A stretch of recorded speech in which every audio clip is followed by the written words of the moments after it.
Thank you. If you want to change minds, to change behavior, and to ultimately change the world, then in the wise philosophy of John McEnroe, come on, you cannot be serious. Now, I appreciate that might sound counterintuitive coming from the speaker from the Financial Services Agency, following a panel of B2B discussion, where we've got phrases like serious money and serious business. But when you start to think about what makes effective campaigns, it starts to make a lot of sense. Let's take financial services to start with, serious money.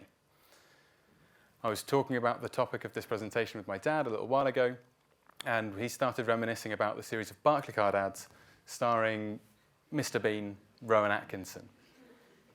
The ad campaign ran from 1992 to 1997. It went on to win Gold Effectiveness Awards for in the prestigious IPA. And, crucially, my dad remembered it 30 years later. So it still made an iconic impact. A more recent example of financial services being ridiculous to generate huge impact might be using meerkats to sell insurance. A campaign so effective that the catchphrase "simples" was actually added to the English dictionary. Or what about B2B and serious business?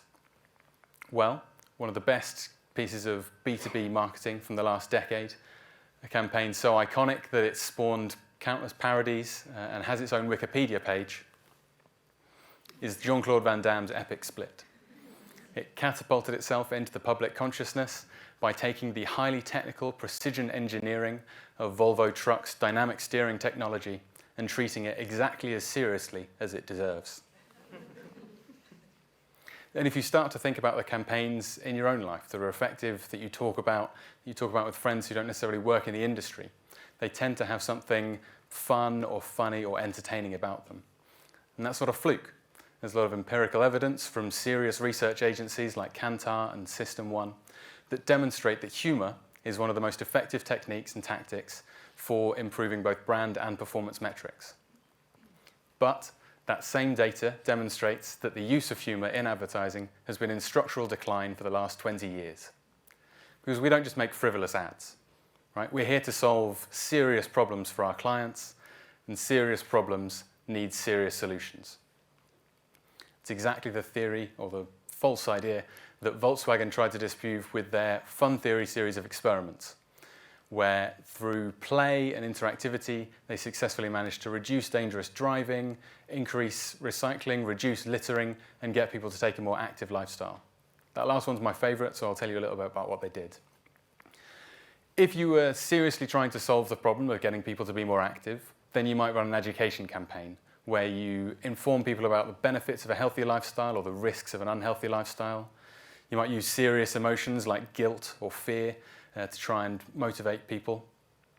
Or you could do what Volkswagen did, which is just make it fun and playful for people to incorporate that little bit of exercise into their daily lives.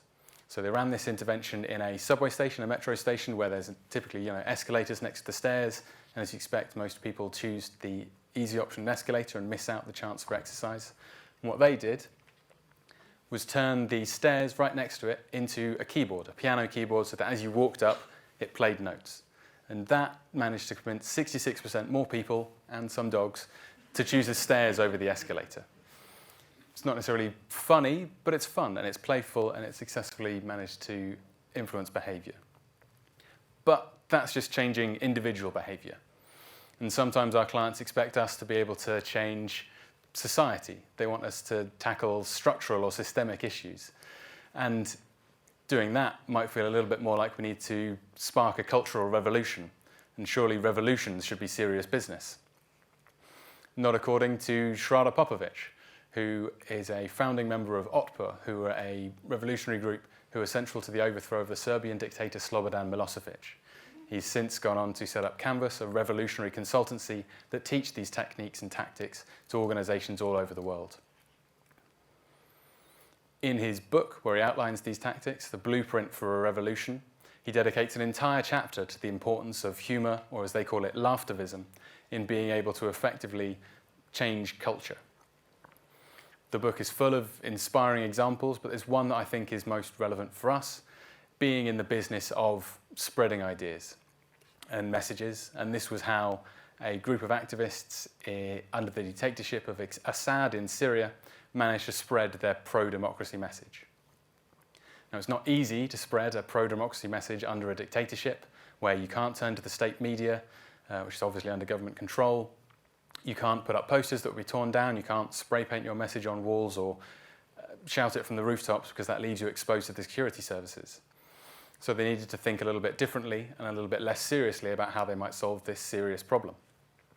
And the answer came in the geography of Damascus, the capital of Syria. It's an incredibly hilly city. There's lots of steppes everywhere. And so they recognized that what they could do if they wanted to spread their message is to take it and write it on ping pong balls. Because then you can go to these high places all over the city and you can take bags full of hundreds of ping pong balls with your pro-democracy message and literally spread your message.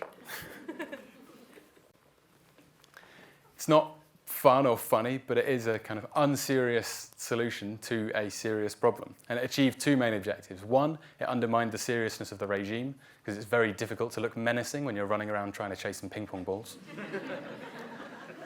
And it successfully spread both the message and the idea, so much so that people talked about it, the idea spread, the tactics spread, so that just the sound of ping pong balls bouncing down streets in Damascus became that symbol of democracy.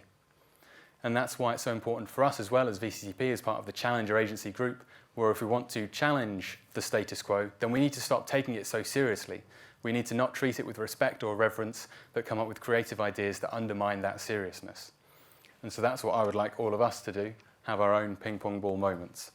Right? So just find those little ways in your day-to-day dealings with business to try and inject a bit of fun or funny or just ridiculousness into your presentations.